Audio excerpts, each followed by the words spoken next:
요셉이 이끌려 애굽에 내려가매 바로의 신하 친위대장 애굽 사람 보디발이 그를 그리로 데려간 이스마엘 사람의 손에서 요셉을 사니라.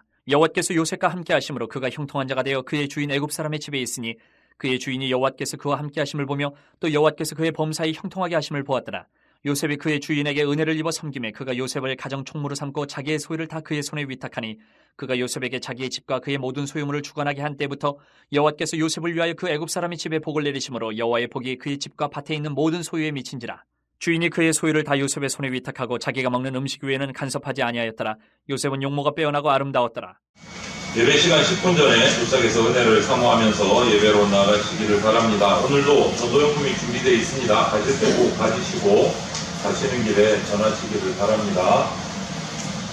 오늘부터 예수님 오심을 기다리며 예배하는 대강절 절기가 시작됩니다. 4주간의 절기인데요. 성탄절 맞이하기 전까지 다음 주일부터는 주보 내면에 오늘은 공동체 기도 제목이 들어가 있고요. 그 자리에 다음 주부터는 대강절, 성탄절을 기다리며 칼럼을 제가 실으려고 합니다. 매주 보시면서 성탄의 의미를 되새기고 예수님 오심을 기쁨으로, 기대함으로 우리가 준비하는 기간이 되기를 바랍니다. 주보 내면에 12월 공동체 기도 제목이 주보 내면에 올려져 있습니다. 꼭 보시면서 주보 놔두고 가지 마시고 가지고 가셔서 그 기도 제목 때문에라도 가지고 가셔야 돼요. 네. 같은 말, 같은 뜻, 같은 마음으로 기도하면서 말씀과 기도로 하나 되는 우리 교회가 되면 좋겠습니다. 그리고 이제 제가 남정네가 돼서 잘 모르는데 집사님이 그러시더라고요. 교회 김장할 때가 됐다고. 죄송합니다. 꼼꼼히 묻히겠습니다. 오는 토요일날, 9일날, 토요일날이 아니고 7일날 오전 9시에 교회에 모여서 함께 교회 김장을 하려고 한다고 합니다. 그래서 누구는 하고 누구는 안 하고 아니고 시간 되시면 전부 다 이렇게 모여서 함께 손을 모아서 교회 김장 맛있게 이렇게 하면 좋겠습니다. 오늘 토요일 7일 오전 9시에 교회 주방에서 모입니다. 꼭 기억하시고 시간 되시는 분들 함께 와서 동참해 주시면 감사하겠습니다. 그리고 다음 주일입니다. 12월 8일 주일 오전 예배 후에 예결산 회의를 합니다. 재정부와 각 부장들 함께 참석해 주시면 감사하겠습니다.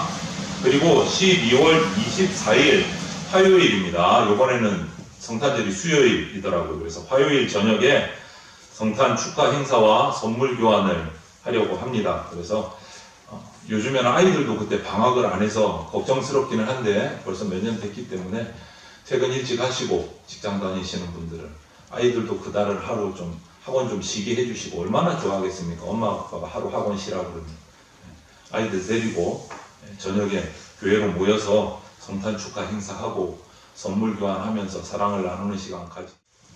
먼저 질문을 하나 던지고 오늘 말씀을 시작하겠습니다. 여러분 인생이 한번 역전되시기를 소원하십니까?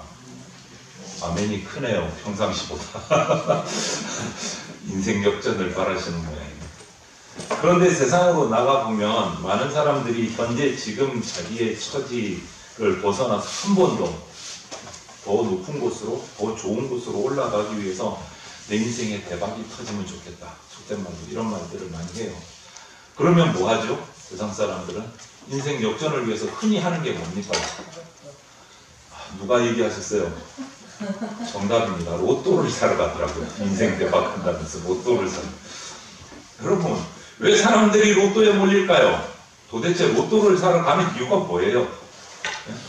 한마디로 말하면 인생 역전입니다. 오늘 설교 제목처럼 인생 역전의 드라마를 한번 나도 주인공이 돼보겠다.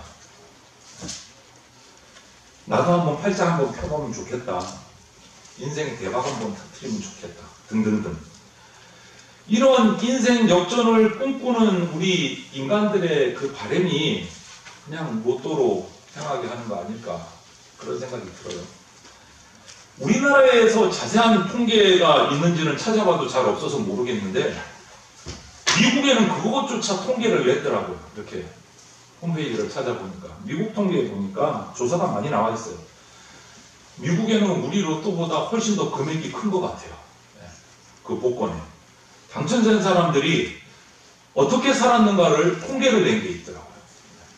그걸 보니까 한마디로 말하면, 딱 한 문장으로 말하면 이렇습니다.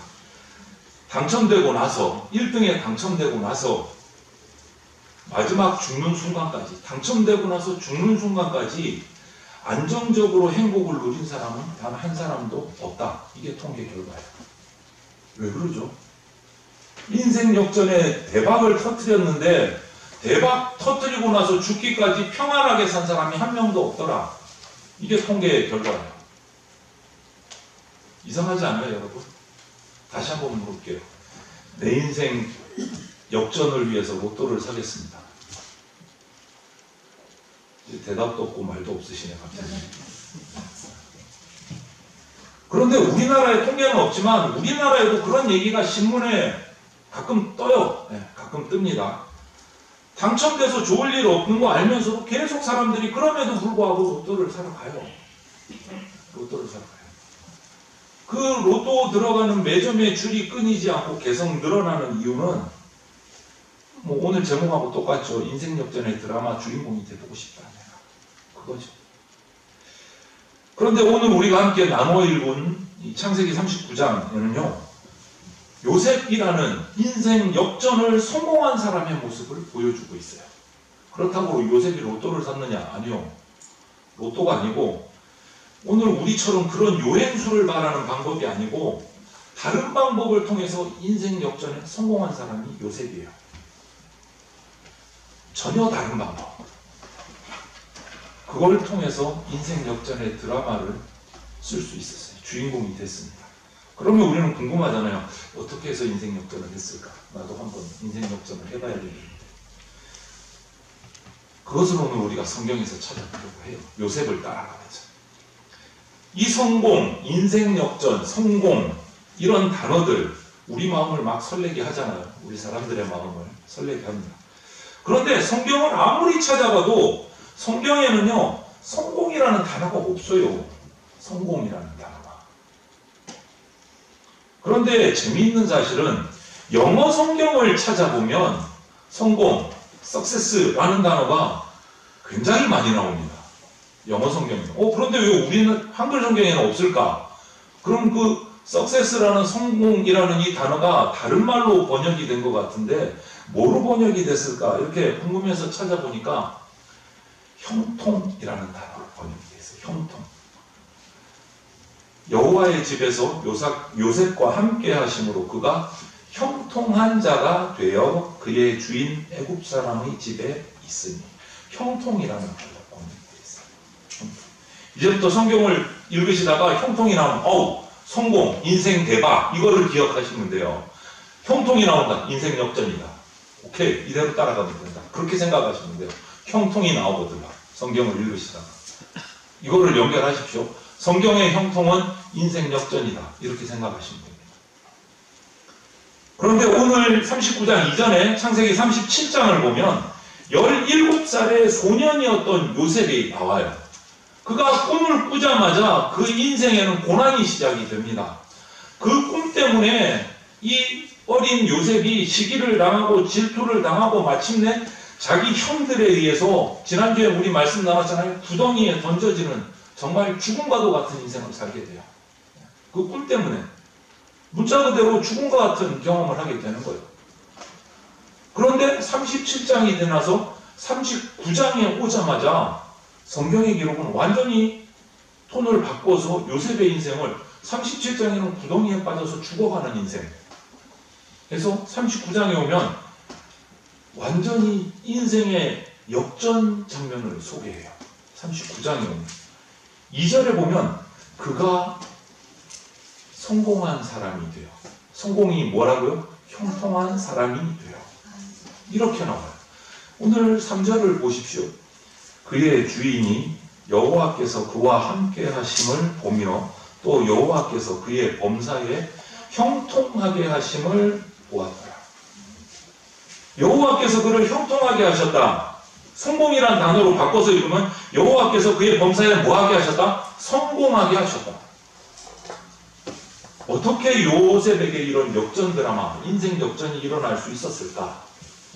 도대체 어느 날 갑자기 찾아온 그 성공의 비결을 성경으로 하면 37장에서 39장 꼴랑 2장 넘어가면서 구덩이에 빠져서 죽을 인생이 어떻게 이렇게 형통하게 됐을까? 성공했을까? 2가지를 오늘 우리가 찾아보려고 해요. 그 원인 2가지. 본문에 보면 적어도 이 2가지에 집중을 하고 있는데 이 2가지가 요셉을 성공하게 만들었어요. 인생 역전을 시켰어요. 가만히 읽어보십시오. 오늘 본문을 39장 우리가 나누어 읽은 본문을 읽어보면 어떤 단어가 되게 많이 나와요. 어떤 단어가. 요셉의 형통을 설명하면서 동시에 어떤 말이 그 원인인지 이유인지를 자꾸 얘기하는데 여러분 2절을 보십시오. 여호와께서 요셉과 어떻게 하심으로? 함께 하심으로. 요셉의 성공을 설명하는 가장 중요한 키워드는 뭐냐? 하나님이 함께 하신다. 하나님이 함께 하신다. 여기서만 나오는 게 아니에요. 우리가 창세기를 지금 쭉 이제 창세기 얼마 안 남았어요. 제가 강해 설교하는 게. 근데 지금까지 해온 창세기에서 요셉의 생애가 나오는 데마다 이렇게 찾아보면 추적을 해보면 계속 이 말씀이 툭툭 튀어나와요. 본문은 보디발 집에 있었던 요셉의 모습을 보여주지만 39장 마지막 부분에 가면 또 감옥에서 요셉의 모습을 기록하고 있는데요. 21절에 보면 이렇게 기록해요. 여호와께서 요셉과 함께 하시고 그에게 인자를 더하사 간수장에게 은혜를 받게 하시다. 여기서도 감옥에서도 함께 하셨다. 감옥에서. 이렇게 하나님이 함께 하시는 게 요셉의 성공 키워드예요. 인생 역전의 첫 번째. 그 다음 또 하나 요셉의 성공을 설명하는 또 하나의 키워드가 있는데 그거는 바로 은혜입니다. 은혜. 4절 말씀을 보면 요셉이 그의 주인에게 뭐라고요? 은혜를 입어 섬김에 그가 요셉을 가정총무로 삼고 자기의 소유를 다 그의 손에 위탁하니 이렇게 되어 있어요. 여기서 은혜라는 것 사람에게 은혜를 입은 거예요. 사람에게 그의 주인에게 은혜를 입어 이렇게 되어 있단 말이에요. 말씀이. 요셉의 성공 비결을 설명하고 있는 본문에 의하면 이 2가지가 집중적으로 나타나고 있어요. 첫째는 하나님이 함께 하셨다. 둘째는 사람의 은혜를 입었다. 이 2가지가 뭐냐? 좀 어려운 말로 수동태예요. 수동태. 하나님이 함께 해 주셨고 사람의 은혜를 입었고 이 말은 뭐예요? 요셉이 뭔가 열심히 해가지고 자기가 스스로 뭔가 해가지고 한 게 아니다라는 거예요. 그냥 하나님이 함께 해주신 거예요. 요셉이 뭔가 특별히 한 게 없는데 그리고 사람이 은혜를 베풀어 준 거예요. 수동적으로. 그러면 우리 편에서는 요셉 편에서는 뭐 특별히 한 게 없어요. 할 일이 없어요. 하나님이 다 해주셔야 되는 거예요. 은혜를 받아야 되는 거예요. 그러지 않으면 몸부림쳐도 소용이 없다는 얘기가 나와요. 여러분 이 말씀이 맞습니다. 하나님이 우리와 함께 하지 않으시면 또 그 은혜로 하나님이 함께 해주셔서 사람들의 은혜를 내가 베풀음을 받지 않으면 우리는 성공할 수 없습니다. 독불장군은 없습니다. 그러나 이 말이 그냥 단순하게 요셉 편에서 우리 편에서 아무것도 할 필요 없다 그냥 탱탱 놀아도 된다 이 말은 아니에요. 여러분 그거를 오해하시면 안 돼요. 하나님이 다 하시기 때문에 사람은 하나님 하시는 대로 따라가면 된다. 하나님의 주권, 하나님의 선택 이것을 강조하는 신학사상이 칼빈주의라고 해요. 칼빈주의. 우리 장로교회가 그 칼빈주의를 따라가는 신학을 하고 있습니다. 하나님 편의 역할을 강조하는 거예요. 그런데 또 다른 방향도 있어요. 하지만 하나님이 다 하시는 거는 부정하지는 않지만 그래도 사람이 할 일도 조금은 있다.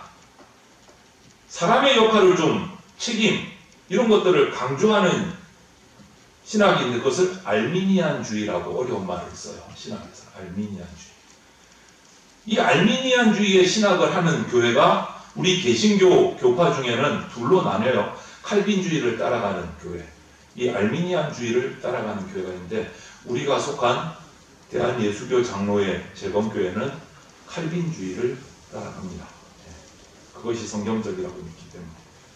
그런데 감리교회나 성결교회의 배경을 가지신 분들은 이 사람의 역할과 책임을 강조해서 알미니안주의로 따라가는 이 교파도 있습니다. 여러분은 어떠세요? 둘 중에 어느 쪽을 선택하는 게 맞다고 생각하십니까? 참 어렵죠. 이것도 맞는 것 같고 저것도 맞는 것 같고. 저는 신학을 공부를 하고 연구를 하면서 세미나도 여기저기 다니고 또 신학교에서 공부를 하면서 제가 내린 결론은 이겁니다. 성경은 두 가지 다를 가르치고 있다. 두 가지 다를. 그런데 제가 발견한 것은 우리 한국말에는 그러니까 한국말 성경에는 한국말은 수동태와 능동태 이 두 가지밖에 없어요. 수동 아니면 능동이에요. 그러니까 이렇게 둘로 나뉠 수밖에 없는 거예요. 칼빈주의, 알미니안주의. 한국말로는 수동태, 능동태밖에 없으니까. 근데 성경의 원어는 뭐죠? 히브리어예요.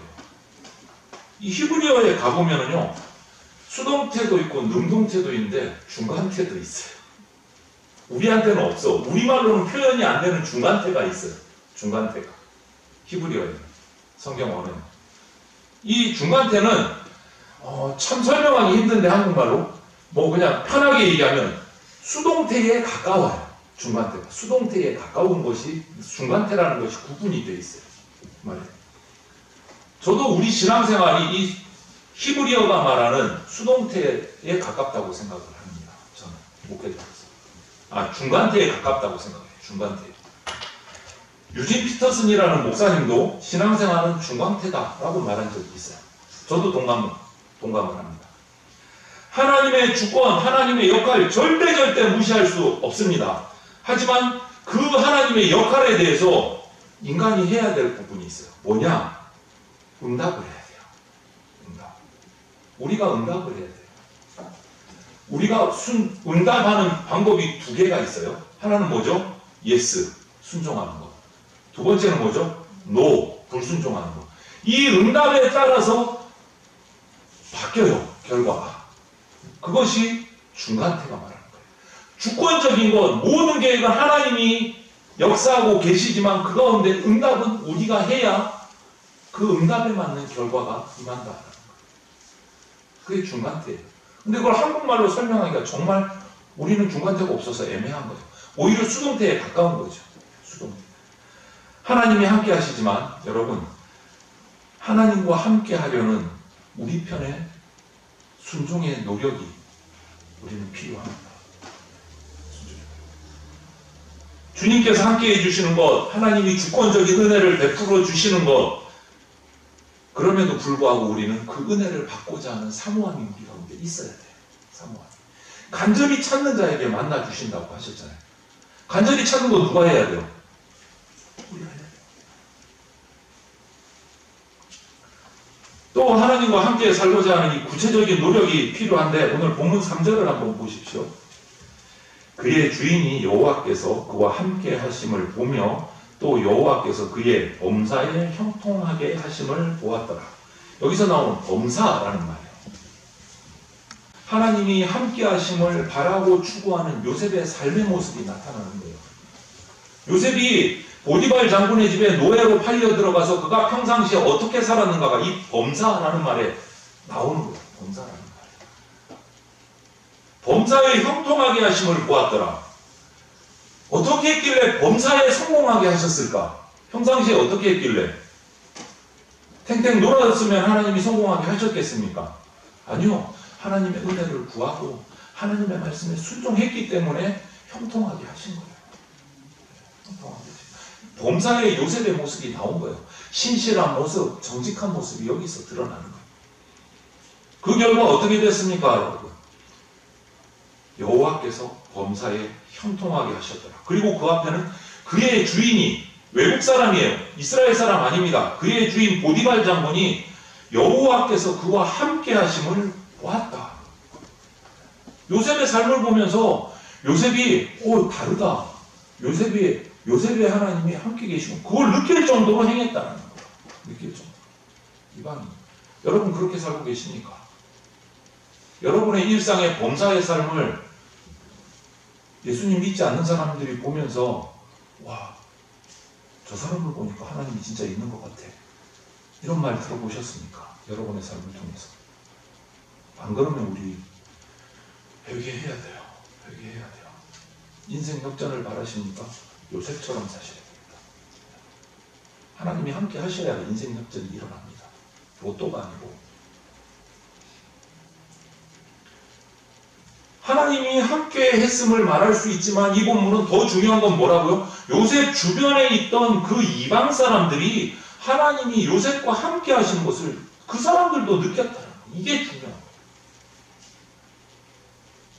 그의 삶이 구체적으로 하나님과 동행하는 삶이었다라는 것을 보여주는 말씀이에요.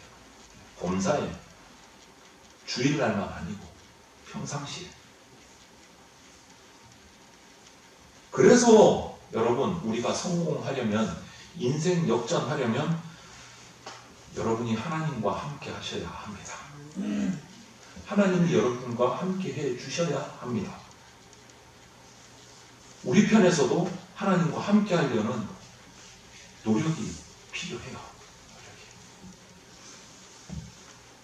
함께 하는 거 사모하십니까? 항상 그렇게 기도하십니까? 아멘. 내가 행하는 모든 일 가운데 주님 함께 해 주십시오. 주님 함께 하지 않으시면 내가 하는 일 의미 없습니다. 이런 고백을 날마다 하셔야 돼요. 날마다 하셔야 돼요. 이런 모습이 내게서 날마다 나올 때 주변 사람들도 요셉을 본 이방인들이 했던 고백이 저와 여러분들을 보면서 나와요. 오, 저 사람 하나님이 함께 하시는 것 같아. 이 말이 나와야 돼요. 그런 사람이 바로 누구였다고요? 요셉. 하나님과 함께 있었어요. 그의 성공 두 번째 열쇠는 뭐라고요? 사람의 은혜를 입었습니다. 물론 사람의 은혜이지만 이것조차도 하나님이 함께 하셔서 은혜를 받도록 해 주신 거예요. 받도록 해 주신 거예요. 하나님이 함께 하시는 모습을 그들이 발견하고 나서 그 다음이 보디발은 요셉에게 자기의 모든 가사일들을 위탁했어요. 하나님이 함께 하심을 느끼고 나서 연결이 되는 거예요. 본문 4절을 한번 보십시오, 여러분. 요셉이 그의 주인에게 은혜를 입어 섬김에 그가 요셉을 가정 총무로 삼고 자기의 소유를 다 그의 손에 위탁하니. 여기서 은혜라는 단어예요, 여러분. 은혜. 참 우리 성경적인 말이잖아요. 신앙적인 말인데 이 단어를 그럼 일반 사회적인 단어로 바꾸면 어떤 말로 바꾸면 좋을까요? 이 은혜를. 요셉이 그의 주인에게 은혜를 입어. 이걸 어떻게 바꾸면 이해하기 편할까요? 은혜를 입었다. 저는 이렇게 표현하고 싶습니다. 이 성경 본문을 전체적으로 묵상을 하면서 이 말을 바꾸면 신임을 얻었다 라는 말로 바꿀 수 있을 것 같아요. 신임을 얻었다. 그가 주인의 사랑을 받고 신뢰를 받았기 때문에 큰 일을 할 수 있었던 거예요. 그러면 주인에게 이방 노예가 잡혀와서 팔려온 노예가 그 주인에게 신뢰를 얻기까지 쉬웠을까요? 엄청난 노력을 했을 겁니다. 엄청난 노력. 쉽지 않았을 거예요. 자기 나라 사람도 아니고 이방 어린 노예를 신뢰하고 자기 집의 모든 가사를 맡긴다? 이거 보통 일이 아닙니다. 모든 것을 위탁했다고 하잖아요.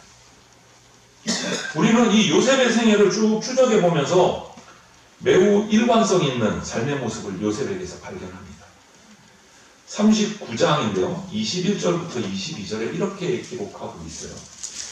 여호와께서 요셉과 함께 하시고 그에게 인자를 더하사 간수장에게 은혜를 받게 하심에 간수장이 옥중 죄수를 다 요셉의 손에 맡김으로 그 재반 사물을 요셉이 처리하고. 이건 뭐 장소하고 환경만 바뀌었지 보디발 장군의 집하고 지금 감옥하고 똑같지 않습니까? 분위기가.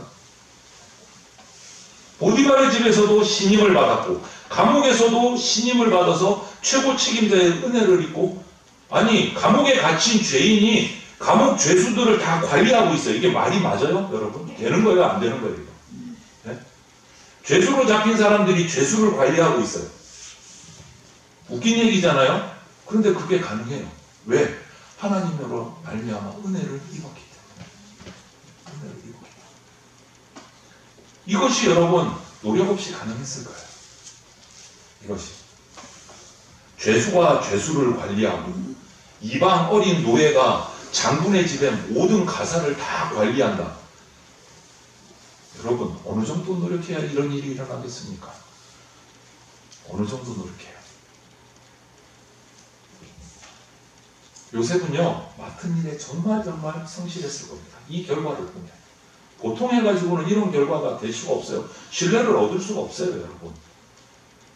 죄인이 언제 도망갈지 모르는데 그 죄인한테 다른 죄인을 다 맡긴다고요? 다 열어주고 같이 도망가면 어떡할 거예요? 그 정도의 신뢰를 얻기까지 얼마나 노력했을까요? 정말 일도 꼼꼼히 잘했을 겁니다. 성실했을 겁니다. 이런 요셉의 모습을 보면서 저는 우리 그리스도인도, 성도의 삶도 여러분이 살아가는 영역에서 신뢰를 얻는 삶을 사셔야 된다고 봐요. 누구보다 탁월해야 됩니다. 기도만 한다고 성도 되는 거 아니에요. 자신의 삶에서 전문성, 성실성 탁월해야 됩니다. 여러분, 누구보다 노력하셔야 됩니다. 저도 직장을 한 10년 정도 다니면서 그런 것들을 많이 경험했습니다. 필요성을 느꼈어요. 조금만 실수하면 똑같은 실수했는데도 주일날 출근 안 하고 교회 나가는 사람들이 욕 더 많이 먹습니다. 똑같은 실수했는데. 제가 그런 경험들을 해본 적이 있거든요. 입사 초기에. 3교대 돌아가는데 저는 주일날은 안 됩니다. 그런데 실수하면 저한테 모든 욕이 다 돌아와요. 업무에 펑크가 나. 그것을 다 메꾸고 인정받고 신뢰를 받으려면요, 우리 성도는요, 성실성, 전문성에서 누구보다 탁월해져야 돼요. 그래야 주일날 예배하고 하나님을 섬기고 복음을 전하는데 욕먹지 않습니다.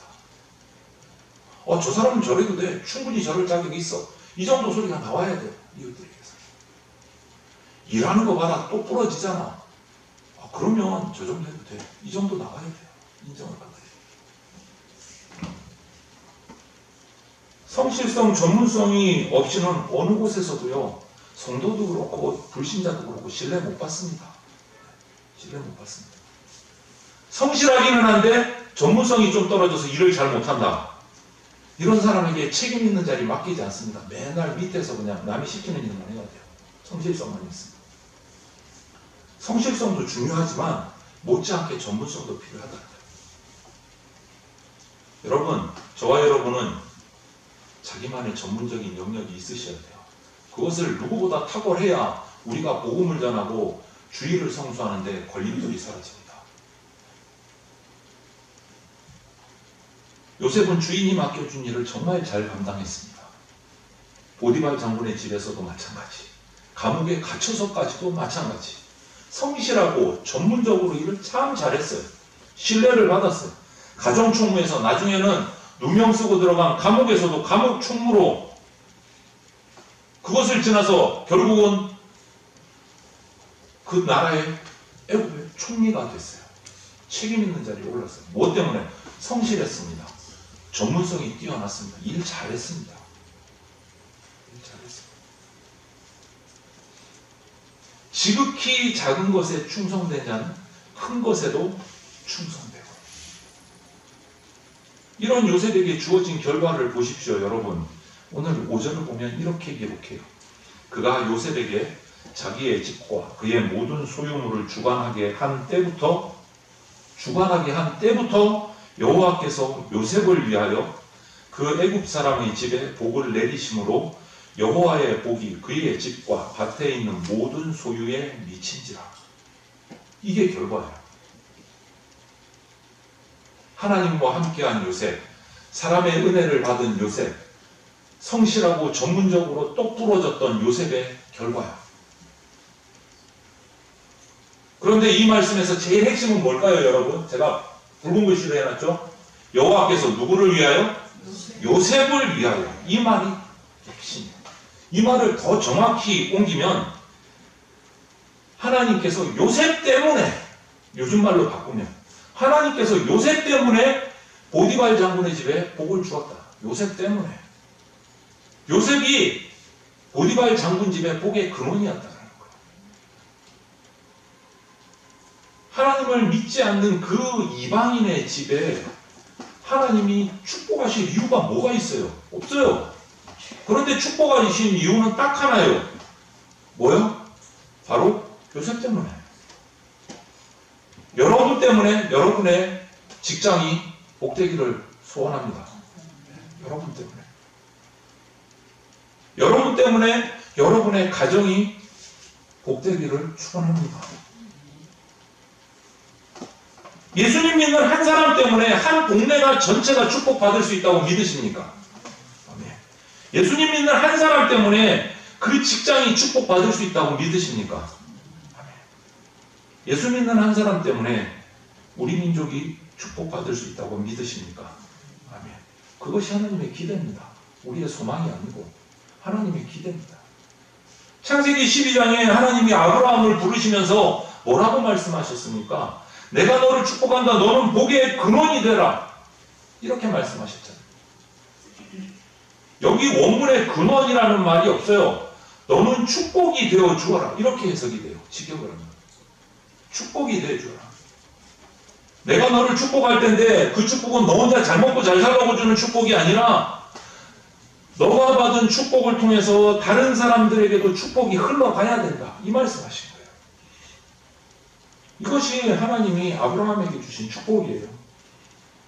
그리고 우리가 명절마다 떡을 나누고 맛있는 거 나누면 멀리는 못 가도 손 닿는 대로 이 앞에 빌라하고 이런 데 옆집에 나누는 이유가 여기에 근거한 거예요.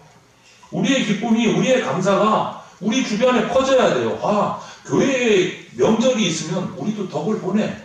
이게 주변에 퍼져야 돼요. 교회에 좋은 일이 있으면 우리도 좋구나. 이것을 우리가 주변에 가르쳐야 돼요. 우리의 복이 어디로 흘러간다고요? 우리만 잘 먹고 잘 사는 거 아니고 주변에 흘러가야 돼요. 우리는 뭐기 때문에? 복의 근원이기 때문에. 아멘이십니까? 아멘. 아브라함의 영적 후손인 모든 믿는 자들에게 주님께서 기대하시는 축복관이 바로 이겁니다. 우리만 잘 먹고 잘 사는 복이 아니라 우리가 받은 복을 다른 사람들에게 나누어 주는 거예요. 이게 하나님이 우리에게 원하시는 축복관이에요.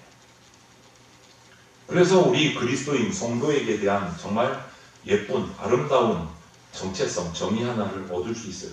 그리스도인들은 남을 행복하게 하는 것으로 자기가 행복해지는 사람입니다. 남을 행복하게 하면 그 행복이 나에게로 돌아옵니다. 요셉이 보디발의 집에서 주인을 잘 섬겼을 때 그 집만 복 받았습니까? 아니요. 요셉은 더 큰 복을 받았습니다. 감옥에 들어가서 그의 이웃들을 성실하게 섬겼을 때, 죄인들을 성실하게 섬겼을 때 그것이 축복이 됐습니다. 고난에도 불구하고 요셉의 생애는요, 계속해서 축복이 근원이 되는 인생을 살았어요.